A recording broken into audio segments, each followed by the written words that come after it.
India TV 9 news Maharashtra. सोलापुरात दुचाकी चोरीच्या घटनांमध्ये दिवसेंदिवस वाढ होत आहे। शहरातील विविध ठिकाणाहून 3 दुचाकी तर 1 रिक्षा चोरीला गेली आहे। दुचाकी चोरीच्या रोज घटना घडू लागल्याने चोरट्यांनी पोलिसांसमोर आव्हान उभे केले आहे।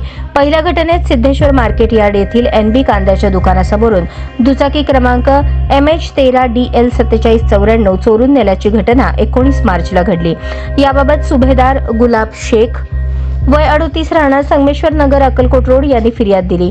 दुसऱ्या घटनेत मार्केट यार्ड येथील चिलकंडे कांद्याच्या दुकानासमोरून दुचाकी क्रमांक MH13EB 6295 ही दुचाकी 20 मार्चला चोरून नेली।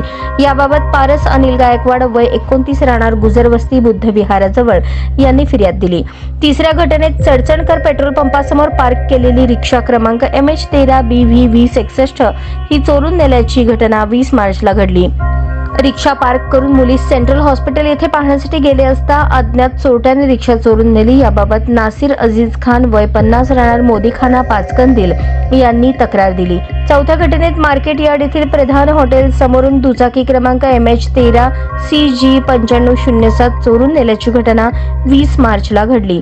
याबाबत बाळू सोपान साबळे वय 41 राहणार राजीव गांधी नगर झोपडपट्टी भवानीपेठ यांनी पोलिसात तक्रार दिली। चारही घटनांची नोंद जेल रोड पोलीस ठाण्यात झाली आहे। दरम्यान मागील 2 दिवसात शहरातून 6 दुचाकींची चोरी झाल्याचे गुन्हे दाखल आहेत। वाहन चोरट्यांनी पुन्हा डोके वर काढले आहे।